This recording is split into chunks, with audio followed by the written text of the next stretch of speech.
As you know, this is the microkernel and component-based architecture-ish room. So I'm going to talk about microkernel. As can be expected, I do not know everything about that microkernel. So if you have questions, feel free to ask them. If I look stupid and then when I try to answer, don't be surprised. So what's Redox? Redox is a microkernel. Yeah, big surprise. It's written in Rust, and one of the leading objectives was to not compromise on safety. So, also an interesting thing about the design of Redox is that we are trying to be Unix. Most of the microkernels I know of, not all of them, are trying to be not Unix. They are trying to be their own thing, which is entirely fine. We went in the direction of trying to be kind of Unix, not entirely Unix, but kind of Unix. What does this mean? It means basically that everything is a file. Not necessarily a file based on disk, but it's a file. In its current state, it runs on existing hardware. I actually don't remember the list of architectures, not many of them, but at least x86, 64, and ARM. I don't remember the version of ARM. It's a clean slate implementation, as many projects around here. It's young. I don't remember exactly when it started, but I'm pretty sure it's less than 1 year old. So expect that more than 1 year old? Okay, fair enough. So the repos are less than 1 year old. Anyway, expect that there are still holes in it. As you can see from my lack of knowledge of the history of Redox, I'm less than 1 year old in that project. As I say, it's young, so things are missing. It's full-featured enough that there is a bare-bones browser working on it in graphical mode, but it's still pretty bare-bones at the moment, and it's MIT licensed. I've gathered the list of about 40 contributors. I'm probably missing a few, but that's roughly the number of people who have contributed to the project. So, yeah, it exists. It exists. You can take screen captures of it. The best demo being the web browser, but I'm not going to give it today. Too many changes of me screwing things up. Okay, so this is the microkernel room. I don't know whether people are here because they know about microkernels or because they want to know about microkernels. So just in case, I've prepared a few slides for people who want to know about microkernels. I'm not going to say much about them, but I'm going to explain to you why microkernels are cool, and in particular in the domain of IoT, which interests me. I mean, that's why I have this t-shirt. So the idea of a microkernel is to remove as many things as you can from the kernel and put it in userland. So regular processes. Some microkernels are extreme and manage to remove even memory and any kind of memory allocation from the kernel. We're not that far. We might reach that far someday possibly, but we're not there yet. In particular, this means that file systems are not privileged. They're just regular processes. Drivers are not privileged. They're regular processes. Some parts of the notion, the very notion of security, can be processes. And microkernels are cool. Microkernels, I mean, there is of course the fact that microkernels are obviously cool. If you can remove something from a place where it's privileged and put it where it's not privileged, of course it's good. Why? Well, one of the reasons it's cool is actually because you cannot upgrade your smartphone. I mean, most smartphones it cannot be upgraded for more than a few months, maybe 2 years. Why is that? They are, I think every single one of them, based on a monolithic kernel, which pretty much always needs to be patched. I mean, unless you're Apple and you own the kernel, you are running a custom kernel. Because, yeah, you probably need a patch from this version of Linux and another one from that version of Linux. They're not together in the upstream version, so you need to customize it.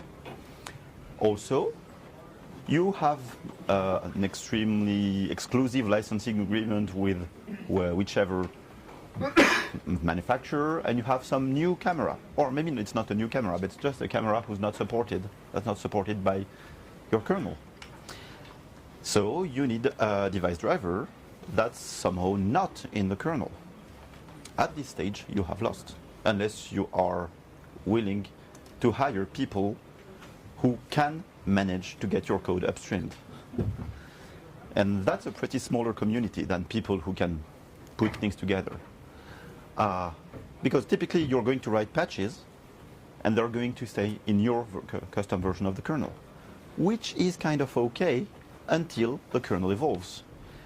Because sometimes, kernels are patched by upstream. That happens kind of often. If you need to deal with your patches and the upstream patches, okay, you have reached the stage where you need someone full-time just to deal with resolution of these patches. Now, the drivers evolve in ways that may or may not be compatible with these various evolutions of the kernel. You have security issues of your own. And pretty soon, you need to become a kernel maintainer. You need to maintain a kernel maintainer for your device. That's true for smartphones. That's going to be also true for smart fridges, smart scary stuff that's looking at me when I'm taking my shower, or smart whatever. You have a problem. I mean, okay, if you're a big company, you can do it. But if you're a small outfit, if you're a startup, if you're doing this on your own, if you want to provide support, you have lost at some point. You're not going to be able to track upstream patches and combine them with your patches. It's just too much effort. So one of the reasons why microkernels are great is that they make these kind of things possible. Just the fact of tracking upstream fixes. So in the world of IoT, it's not necessarily just IoT, but that is exacerbated in the case of IoT. Oh, by the way, just one quote. A few months ago, we had the presentation, we had the Linux kernel recipes conference in our office in Paris. And one of the things they said, they are very aware of this problem. And one of the things they said is the only reasons for which we do not have widespread attacks on smartphones at the moment, or smart devices at the moment, is that people throw away their smartphone faster than people write viruses. That's a pretty bad reason. And that does not scale up to fridges. Because the lifetime of your fridge is slightly higher than the lifetime of your smartphone. So, back to microkernels. Why are microkernels great in that context? Because anything you have customized, well, okay, maybe not anything, but there are very good chances that the things that you have customized live out of the kernel. They live in userland. And suddenly, things communicate using APIs that do not break when you upgrade something. So you can upgrade independently the kernel, the drivers, your code, without friction. This has effects on live patching too. And also this has effects on safety and security. And there is another reason, which is actually cool too, is that since your kernel is small, since you can pretty much easily pick what you put in your distribution, well, you can probably trim your distribution to something small. I make no promise here, but that sounds reasonable. So, other reason for which microkernels are great, in terms of safety and security. Microkernel means that you have a much smaller trusted computing base. The kernel is easier to read, to audit, to check, it's easier to run static or dynamic analysis on it. And in many systems, the worst that can happen to your security is if your kernel is compromised. Since you have moved many things away from your kernel, a compromise in a driver is not the same thing anymore as a compromise in the kernel. Same thing for file systems. Even better than that, a compromise in a driver is not the same thing as a compromise in the file system, and vice versa. So you have isolated stuff, which makes it much harder to attack, to grab a foothold in your system for an attacker. Also, having clear separation in processes means that if you invest in this, as in if you spend time tweaking your operating system for that, you can actually track more easily things like how did the attacker break to the system, what did it compromise, what do I need to shut down, can I survive with shutting down these parts of the system, with rebooting them, can I track the taint of the attack. Okay, that was all about microkernels. Let me tell you why Rust rocks. Okay, I'm trying not to make too much propaganda, so let me rephrase this. Let me tell you why Rust is a good candidate for people who are interested in writing code at the level of a microkernel or generally operating system development. Rust is a new programming language. It has reached version 1.15, I think, this week. It's designed to be both safe, fast, and high level. Fast is one of the reasons for which it's fast. It manages to have zero-cost abstractions in most cases, not all of them, but most of them. I'll show you an example soon. Zero-cost safety in many cases. So safety is enforced by the compiler, by static analysis in really many cases, which saves you from having to implement things in your code, which also saves you from forgetting to check things. The objective of the Rust team is to provide an alternative to C++, not necessarily to C, but to C++ for a broader range of programming applications. Again, not all of them. And one of the nice things is that the compiler can be scripted to pretty high levels, which means that, for instance, in theory, I don't think that anyone has done it yet, but you could implement things like address space randomization and things like this in the compiler, which is also good for security. So here is a quick example of zero-cost abstraction. This, a bit contrived example. So we take the list of integers. Do I have some kind of pointer? No. This takes a list of integers from... Yeah, not going to succeed. A list of integers from 1 to 100. Keep only the odd ones. Sorry, the even ones. Sorry? 1 to 99. Fair enough, 1 to 99. Then divide by 2 everything, and then print them all. So not a very interesting example in per se, but if you disassemble it, you essentially realize that these lines take 0 assembly instructions, and this line is basically the entire loop that runs this and that, which, among other things, means that there are no memory allocations here, no hidden costs. And the 4 function calls are pretty much the printing stuff and converting a number to a string and then displaying stuff on screen, which is pretty good. I mean, you can, of course, reach the same result in C, but having abstractions, when you use them correctly, is very useful.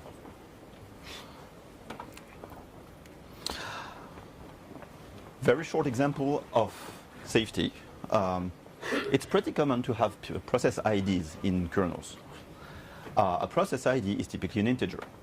If you use integers everywhere, you can screw this up by, I don't know, doing pointer arithmetics by accident on process IDs or whatever. I mean, anything can happen. So many programming languages, I mean, pretty much all programming languages provide at least some way of encapsulating your PID, of not addressing this exactly as integers. Well, this is how Rust does this. So the interesting part being that this operation increment, which actually looks like it's creating a data structure to get a new value of the integers, etc., is actually compiled exactly the same way as a plus equal 1 would be compiled in C. So the compiler will tell you if you mistake a PID for a general integers, but it's actually going to generate the same code. Again, you can do this in other languages. Rust is convenient, it makes this easy, but it's definitely not the only languages that will let you do that. Another example, this is an example of allocating a pointer, and so this box new allocates the simplest kind of pointer in Rust. We put 42 in here, and in some case we deallocate the pointer. The compiler will refuse to compile this because it's telling you that this value, the pointer, has actually been, so the term in Rust is moved. So drop, which has deallocated the pointer, has actually eaten the pointer. There is at least one path that has eaten the pointer, so this function call, this expression makes no sense. And the compiler is going to reject that expression. And the same kind of mechanisms work very well to discuss thread safety. Here, you have located the same pointer, and you are changing it in another thread. So in this example, because nobody else exists in the world, that might work. But in general, that's probably not good, because who does this pointer belong to? Does it belong to this thread or to that thread? So you can specify that it belongs to the thread that you have just spawned, in which case the compiler would let you safely use it. So you have allocated it on one thread, but then you only use it on the other thread. That's okay. You have a zero cost here. You don't need a mutex or anything, and it's going to let you run your code. Of course, if you try to use it on the thread that has allocated it, it's going to tell you again, oh, sorry, this has moved. This has been eaten by the thread. So please rewrite your code. You could, of course. There are also shared pointers, etc. But if you start having side effects, you will need a mutex or an atomic value, which is exactly what you expect. Okay, back to Redox. As I mentioned, so microkernel is all about moving things in user space. This being a Unix family operating system, well, everything is mostly a synonym of file systems and files. So, not very nice. As in many modern Unixes, you can have several file systems coexisting in the same world, on the same system. Redox supports this by plugging file systems. So the difference between, the main difference between this and, say, what happens in most Unixes or Linux is that each file system is explicitly, each path is explicitly prefixed by a URL scheme that tells you which of the file systems handles this path. So maybe you're interested in a file that's what people commonly call a file, so something that's on your hard drive. So it's the file scheme. Or maybe you want a pipe, it's a different scheme. Or maybe you are looking for the random number generator, it's a different scheme. Each of these schemes is implemented by a process. I mean, you could write a process that implements several of them, but that probably doesn't, well, that could happen. So, plug your processes in user space. The kernel itself tracks file descriptors. So it guarantees that file descriptors cannot be forged. It helps you, it issues fresh numbers for each process. It knows what each number, sorry, if a userland process closes a file with a file descriptor 5242, it knows, 42 for this process is implemented by that process, so it basically routes syscalls to the corresponding processes. Most of the syscalls in Redox are actually implemented by a simple route to a simple check of memory, and then a route. They're routed to the implementation of the file system. So, again, the kernel only handles pretty much descriptors, registration, and dispatching. Everything else is implemented by each process. So the actual notion of path can be widely different from one process to another one.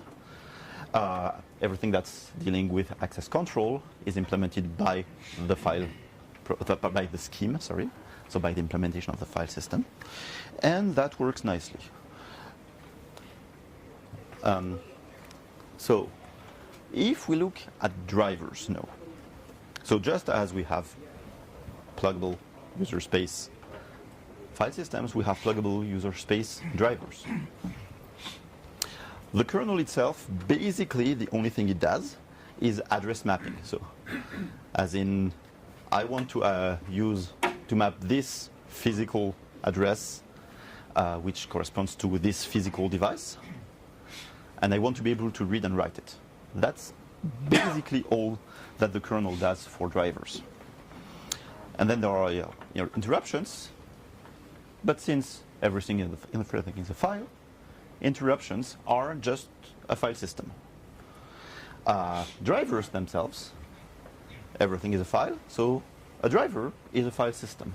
So if you want to access the graphics card, you're going to use currently your Visa file system to send instructions to a graphics card. Having everything as file system simplifies the life in a number of cases, such as not needing to introduce gazillions of new syscalls. We have simple tracking of who's using what. Again, having just one abstraction makes things easier.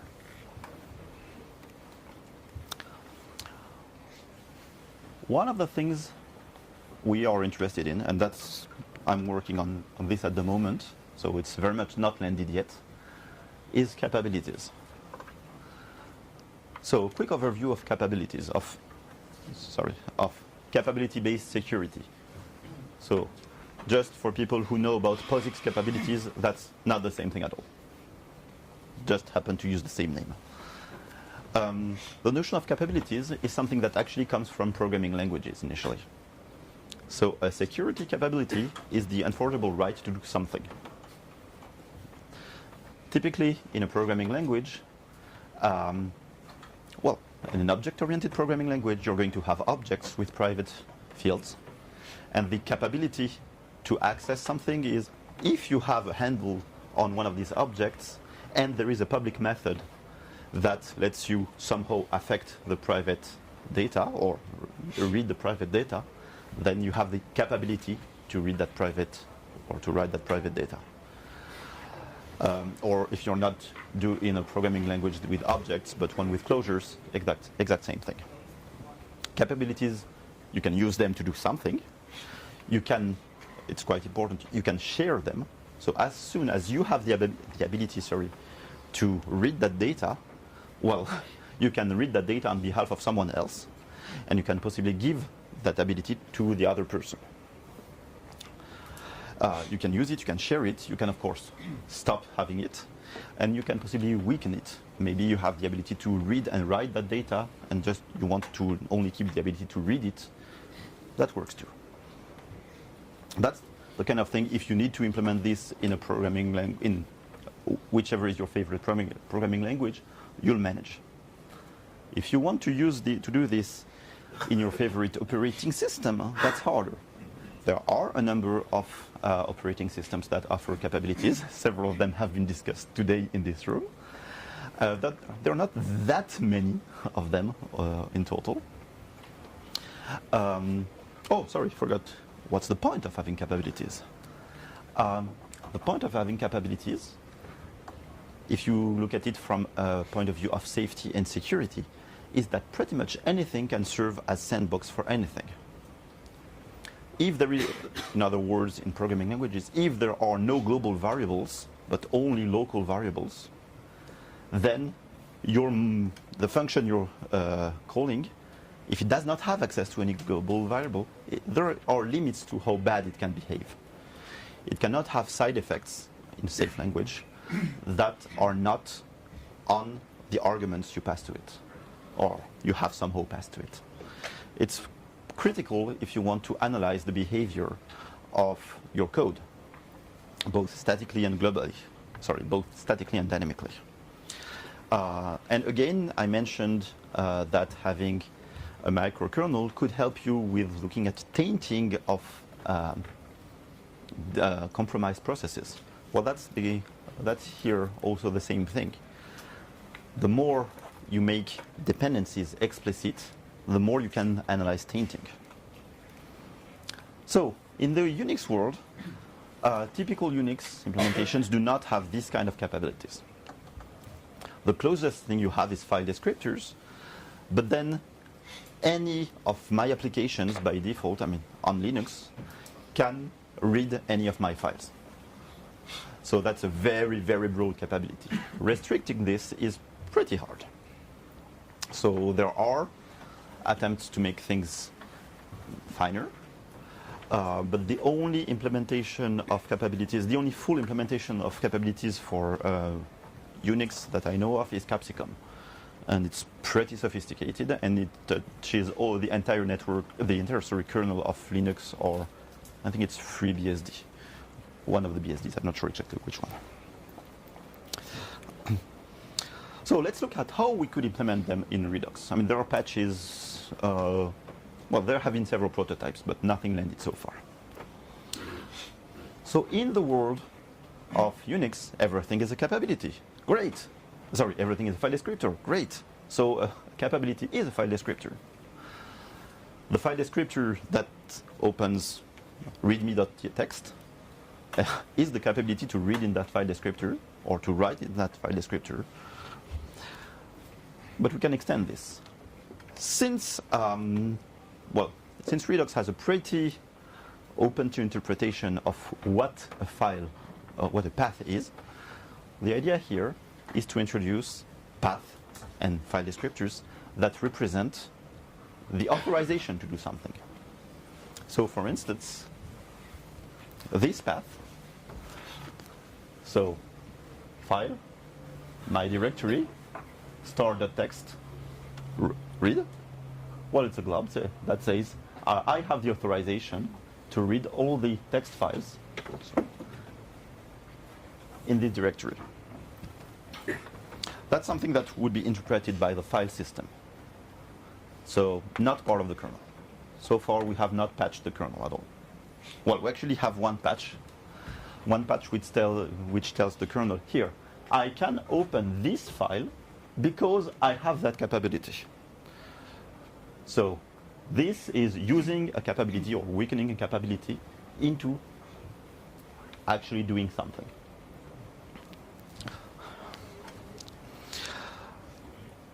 The only patch in the kernel at the moment is just routing that information and checking that the file descriptors match. The file system is in charge of ensuring that this policy is a proof that you can do that. Again, delegate as much as possible of security to username. Then, of course, we have the problem of distributing these capabilities in the first place. And for this, we introduce essentially a variant of pipes, which currently have the name cables. And a cable is used to drag a file descriptor across processes. So that's something that you can do in POSIX using sockets. But this is a much more restricted version that also doesn't require privileges. Trivially, you can exchange file descriptors with your children if you have a cable established. And well, since everybody is the child of someone, and everybody is somehow the sibling or the cousin, etc., of someone, if you want to introduce a communication from point A to point B, if everybody in the path agrees, you can get one. It might take a few steps to establish the initial communication, but then after that you have a direct communication.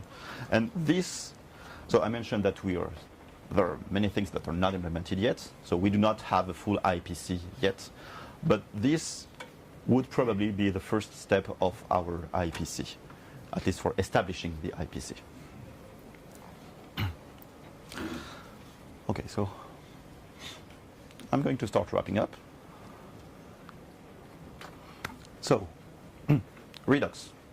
It uses a microkernel to reduce the TCB because we want to be safe. It uses Rust to make the TCB more trustworthy because we want to be safe. There are many things to do left, and if you want to help us, you can find us over there. Thank you for having listened.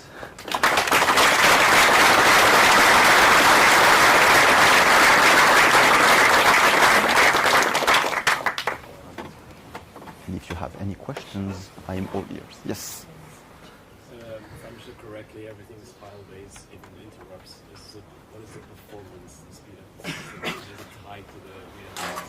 So, as far as I know, nobody has benchmarked it yet. I'm not optimistic, but I know that some people are optimistic. So, you have all the information I have now. Yes? How do you manage the file column namespace? I mean, can a simple user invent another name there? How is it managed? What actually you are allowed to use as a name? If you're root, it's easy, you can do anything. There is an implementation, I don't know how final it is, in which any user can locally, for the children of a specific process, install an implementation of a file system. So you have a local implementation of a file system. Because what we do is just attach, instead of having a separate namespace, just use the file. Sorry, I didn't hear. We just use the file system namespace. That is, the user can attach to his home directory or a subfile directory. And it's much simpler, actually. In what, sorry? In which context? Exactly. I missed half of your question, sorry. In Concord, what we do Yes. is that users attach to their home Yes. namespace just like on something. So it's So- much simpler, actually. So it's attached to a user instead of being attached to a process, is that what you're saying? I mean, to the user home. Yes. What does it change? It means that we don't have to manage any permissions. But here we want to be able to manage things. That's the thing. Yeah, but I mean, it's just the same as home. Like, anyway, Well, discuss later.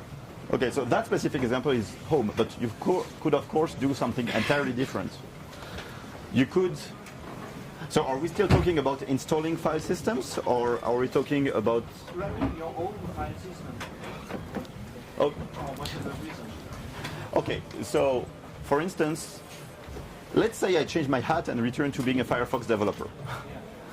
Firefox, as any basically kind of operating system running inside an operating system, needs to be able to sandbox things internally.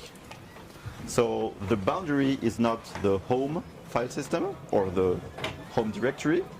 The boundary is things that can run on the web, things that can run as add-ons, things that can run as the browser, and these are entirely different boundaries.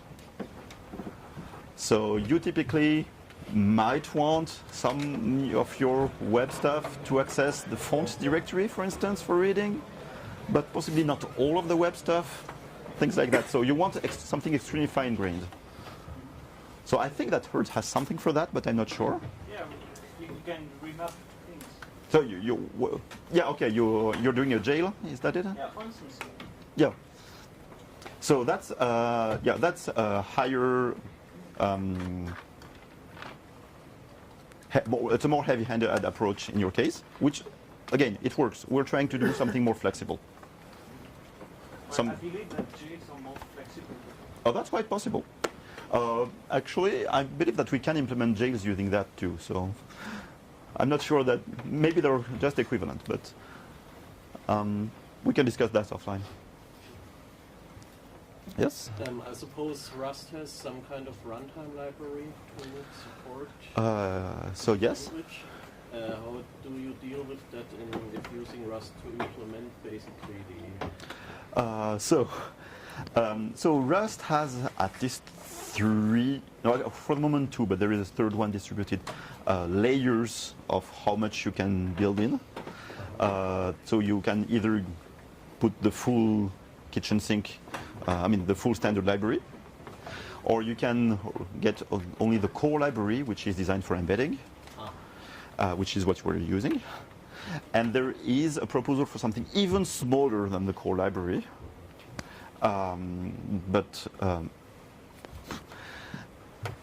Oh, nice shade of blue. There are proposals something even smaller. I don't think it's implemented yet. I don't think they have a fixed list of what it is. But I know people who actually do embedding with the embedding library. It works.